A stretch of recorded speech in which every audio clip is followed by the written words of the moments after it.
The truth about adult children who love you but don't visit. They say the heart of a parent never stops beating for their child. Not when they grow up, not when they move out, not even when the calls slow down to a trickle in the front door stays closed more often than not. You don't stop being a parent when they turn 18. You don't stop hoping, waiting, wondering. And sometimes when the house is too quiet for too long, you sit with a question that feels heavier than most people realize. If they love me, why don't they visit? That's the question nobody wants to say out loud, because it feels like a betrayal to even ask it. Because you raised them with your whole being, sacrificing things no one saw, holding back tears they never knew you cried. You were there when they had fevers at midnight, when their hearts were broken for the first time, when they needed someone to believe in them more than they believed in themselves. And you did it all without expecting anything back, at least that's what you told yourself. But deep down, every parent hopes, not for grand gestures, not for constant praise, just for time, for presence, for a knock on the door and the sound of footsteps down the hall. And yet, as the years stretch out, you notice something's changed. They're still your children, but the connection feels thinner. They say, "I love you," at the end of a rushed phone call, send a card on your birthday, maybe even share a picture of the grandkids now and then. But they don't come, not like they used to. And each time they say, "I've just been so busy," you nod and smile, pretending it doesn't sting the way it does. But here's the truth. The ache you feel is real, and you're not wrong for feeling it. You're not being dramatic, you're not needy, you're human. And more than that, you're a parent. Of course it hurts when someone you love, someone you'd move heaven and earth for, seems to have forgotten what it means to come home. But maybe they haven't forgotten. Maybe the story is more complicated than silence suggests. This isn't about blaming them or blaming yourself. It's about naming what so many carry in quiet pain. Because the truth is, love doesn't always look like presence. And sometimes absence doesn't mean a lack of love, but it does leave a mark. Today we're going to talk about that mark. The silence, the longing, the unanswered texts, and the waiting that nobody sees. And maybe, just maybe, by the end of this conversation you'll understand something deeper. Not just about your children, but about yourself. And you'll realize that the love you gave still matters. Even now. Even here. There's a particular kind of loneliness that settles in when the people you miss the most are still alive, but just not present. It's not like grieving someone who's passed on. It's more confusing than that. Because there's no funeral, no closure, no ceremony that tells you it's okay to mourn the distance. Instead, you're left in a kind of limbo. They're out there somewhere living their lives, and yet they feel further away than if they lived on the moon. You try not to take it personally. You try to remind yourself that this is just how things are nowadays. Kids grow up. They get busy. Everyone's distracted. But the silence lingers, and on some days, especially on holidays, or when the air smells like something you used to cook for them as children, it feels less like distance and more like rejection. It's not just about a missed visit. It's about what that visit would have meant. That you still matter. That you're still a part of their story. That you're not just a chapter they closed when they moved out and started writing a new book of their own. And that's where the real ache lives. Not in the calendar, but in the meaning. Because in your mind, love looks like showing up. Love means making time. Love is presence. But here's where we need to pause and take a breath. Sometimes silence isn't rejection. Sometimes it's avoidance. Sometimes it's discomfort. Sometimes it's not about you at all, but about them not knowing how to show up, or being afraid of what showing up might uncover, or simply never realizing how loud their silence has become to the person who once fed them, sheltered them, and stood as their entire world. It doesn't make it okay. It doesn't mean your feelings don't matter, but it might help you begin to see that this pain, this question of why don't they come, is not a failure of your love. It's not even necessarily a reflection of their love. It's a gap, a painful, confusing gap between intention and action, between how they feel and how they behave. Understanding that gap doesn't erase the hurt, but it helps you stop holding yourself responsible for the echo. Because love, even deep love, sometimes gets lost in translation. And when you start to see that silence as part of a much bigger, more tangled web, you can begin to untangle yourself from the self-blame and breathe a little easier. If you had $1 for every time someone said, "I've just been so busy," you could probably fund a round-trip ticket to go visit them instead. It's the go-to phrase, the universal excuse. The shield people raise to avoid uncomfortable truths. And on the surface, it sounds reasonable. Life is busy. Work never stops. Kids need help with homework. The car breaks down, groceries run out. Weekends vanish into errands and exhaustion. But let's be honest, people make time for what matters to them. That's a hard sentence to hear, because you do matter to them, don't you? You've told yourself that 100 times and you believe it. But if love is real, why does it always take a backseat to laundry, soccer practice, and scrolling on a phone? The truth is, busyness is often just a polite word for avoidance. Not always, but often. It's easier to say, "I've been swamped," than to say, "I don't know how to deal with my feelings about our relationship." It's easier to say, "I'll visit next month," than to sit down and acknowledge the guilt, the awkwardness, the shame of time already lost. Sometimes they don't visit because they feel they've already failed you, and seeing you would remind them of that failure. Sometimes they don't call because they don't want to hear the disappointment in your voice, even if you never say a word.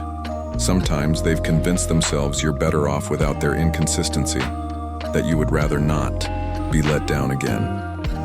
And here's another truth. Sometimes they don't visit because they simply haven't been taught how to stay connected. We raise children to become independent. We cheer when they take their first steps away from us. But we don't always teach them how to return, how to remain close, not just as sons and daughters, but as adult companions. Busy is real, but it's rarely the whole story. If they had a medical emergency, they'd make time. If they had something exciting to share, they'd call.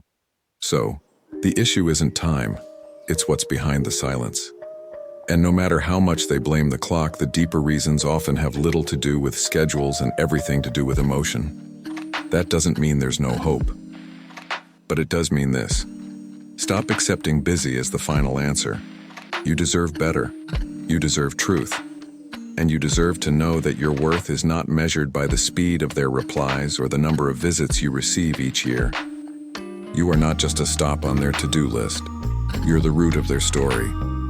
They may not see that right now, but maybe, just maybe, that's where the healing starts. With you remembering your own worth, even when they've forgotten how to show it. From the moment a child is born, a silent agreement starts to form. You promise to protect them, nurture them, guide them through the mess of life. You promise to be there, whether they cry at 2 a.m. or need a ride home from a mistake they didn't want to admit. And in return, whether they realize it or not, they promise something too, to stay close, to come back, to never let go completely. But the problem is, that second promise is rarely spoken, and even more rarely understood in the same way by both sides. You see, parents and children grow up under different definitions of love. You love them in the way only a parent can. Fierce, full, instinctive. But as children grow into adults, they start to see the world through a lens that you never handed them. They begin to define closeness differently. To them, calling every few months might feel normal. To you, it might feel like a distant echo of the bond you once shared. And here's where things get tangled. You believe you gave your best, and maybe you did. You worked, cooked, sacrificed, put their dreams before your own. So it hurts when they act like they don't owe you more presence, more time, more gratitude. But from their perspective, they never signed a contract that said they would visit every weekend. In their minds, your love was unconditional. And unconditional love means no strings attached, no dues to pay, no obligations they didn't choose. That's the root of the unspoken contract. One side believes love should naturally lead to loyalty and presence. The other believes love should come with absolute freedom and no expectations attached. So here you are, waiting for something they never realized they promised. And they're living freely, unaware that their freedom feels like abandonment to you. This doesn't mean either of you are wrong. It means you're carrying different versions of the same love story. And when that happens, there are only two options: grow bitter or grow understanding. It's not easy. But sometimes peace comes not from getting what you expected, but from recognizing that both of you were trying to love, just in ways that missed each other in the dark. Some absences are louder than others. It's one thing when a child is busy. It's another when they disappear into silence without explanation, when they seem to hold something back, avoid depth, avoid eye contact.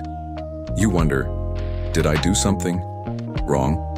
You retrace every conversation, every argument, every time you raised your voice or said no. You think back to birthdays you missed, promises you might have broken, moments you wish you could do over. But here's the truth that's hardest to sit with. Sometimes, your child is carrying wounds they never told you about, and you may never know what they are. This doesn't make you a bad parent, but it does open a painful window into how love can still cause harm, when expectations weren't met, when emotional needs went unnoticed, or when they simply perceived hurt, even when none was intended. Because children don't always grow up with the same memories you do. You may remember the day you worked a double shift to pay for their school trip. They might remember only that you weren't at the bus stop to say goodbye.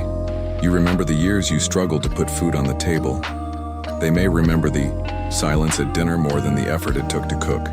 It's not fair, it's not always accurate, but it's real to them. And if those wounds went unspoken, unprocessed, or misunderstood, they don't just go away. They grow into distance, into tension, into those awkward visits where the conversations never go deeper than the weather and work. Some adult children avoid their parents not because they don't love them, but because they do. And it's complicated. They haven't yet learned how to love through the pain. They haven't healed enough to look you in the eye without feeling everything that's still unresolved. That's the heartbreak no one prepares you for. You raised them. You loved them. But something went missing between your intention and their experience. The goal isn't to live in guilt. The goal is to create space. Space for healing. Space for grace. Because even if they never say it, even if they never visit again, your love was still real. And chances are theirs is too. It's just tangled up in memories they haven't found the words to untangle yet. Sometimes the most loving thing you can do is this: release the need for answers. Release the fantasy of a perfect reunion. And instead, hold on to the love that never left, even if it's buried under silence, wounds, and time. There's a myth we often carry, that if someone loves us, we'll know it. We'll feel it in their words, their actions, their presence. And when those things are missing, the conclusion feels almost inevitable. Maybe they don't love me at all. But love, as it turns out, is not always loud. It doesn't always arrive with flowers or handwritten letters or Sunday dinners. Sometimes love lives quietly in the background of someone's life, real, beating, but buried under layers of fear, distance, or simply poor communication. That's especially true when it comes to adult children and their parents. It's possible, deeply possible, that your child loves you in ways they have never learned to express. Maybe they think of you every day. Maybe they still hear your voice in their head when they face a hard decision. Maybe they tell stories about you at dinner with their own kids, with a fondness you rarely get to witness. Maybe they cry sometimes, thinking about the years you carried the family, even though they've never told you that, but they don't visit. And that's the part that hurts, because love without presence feels empty. It feels invisible. It feels like a one-sided conversation, where only your memories are speaking. And yet, underneath all of that silence, there still may be a quiet, stubborn kind of love. A love that assumes you'll always be there. A love that's clumsy, inconsistent, and often selfish, but love nonetheless. That's not to excuse the absence. It's to recognize the complexity of it. Some adult children equate love with thought, not action. They think of you, and to them, that's enough. Others carry guilt, and that guilt creates distance. Some are emotionally overwhelmed by the weight of their own lives, and visiting feels like one more responsibility they aren't sure they can carry. So what do you do with that? How do you hold on to a love you can't see?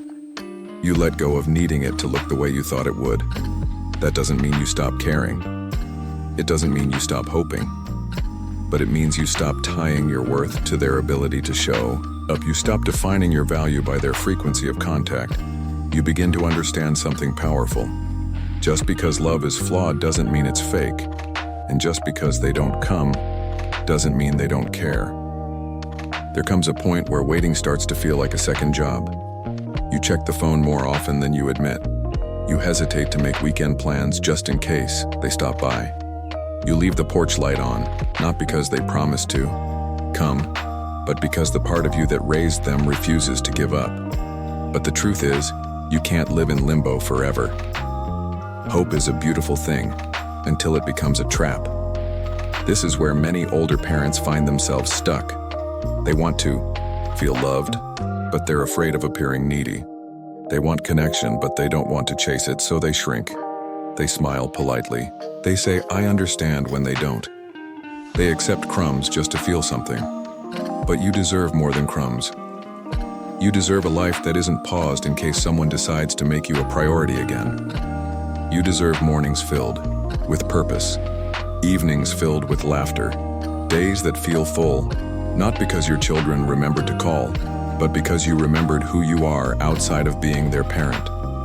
So how do you fill the emptiness without begging? You start by grieving. Yes, grieving. Not just for what's lost, but for what never became. You give yourself permission to admit that it hurts. You cry if you need to. You write the letter you'll never send. You stop pretending it doesn't matter. And then you build, not out of bitterness, not out of pride, but out of dignity. You find something that brings you joy. A garden, a book club, a friend who knows how to listen. You pour your time into someone who does show up, a neighbor, a grandchild, a fellow traveler on the same lonely road. You do it not to prove anything, but to live. And maybe, just maybe, you begin to shift the energy.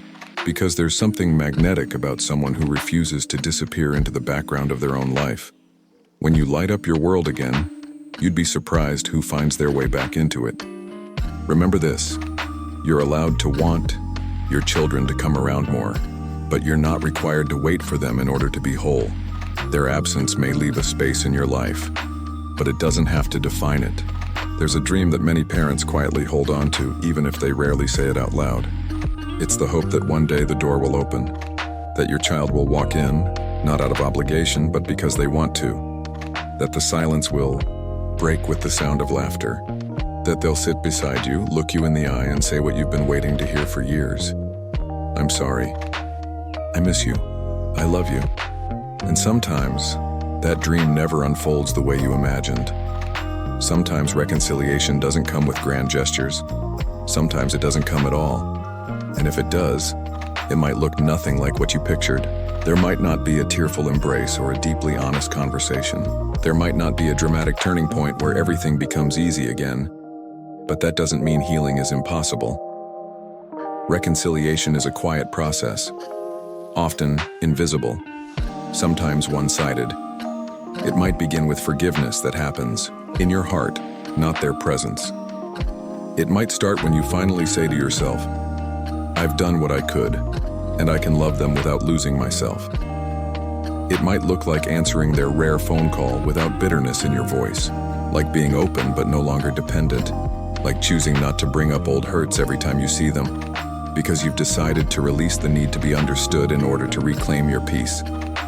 Hope lives not in fixing the past, but in how you carry the present, even if they never apologize, even if they never come around like you hoped they would, even if the visits remain few and far between.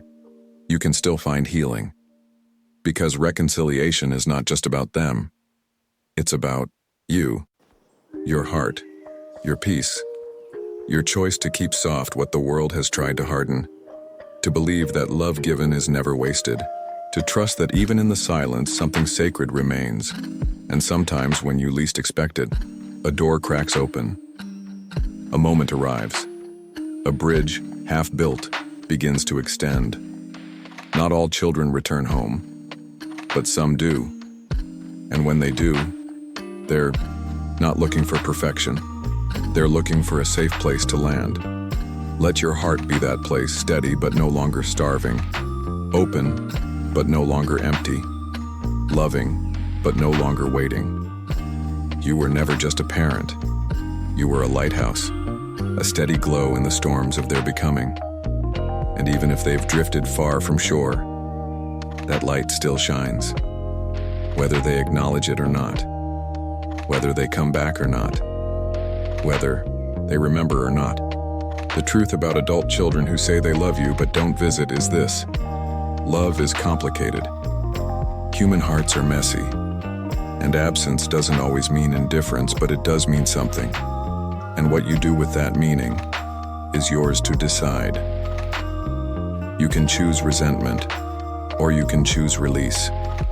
You can beg for scraps, or you can build a feast for your own soul. Your life is still full of days worth living. There are still people who need your kindness, still mornings meant for joy, still sunsets that ask nothing from you but your quiet gaze. There is still meaning, still purpose, still love to give and to receive, and maybe, just maybe, the love you gave out so freely will find its way back to you. Not because you demanded it, but because love always leaves a trail. You're not forgotten, and you're not alone. You are still someone's home, even if they haven't come knocking in a while. And you still matter, so very deeply. So hold your head high. Keep your heart open. Let your life shine with a beauty that isn't waiting on anyone else to show up. Because the greatest truth is this: you showed up. And that love, that presence, that legacy, it's still echoing even now, even here, even in the silence.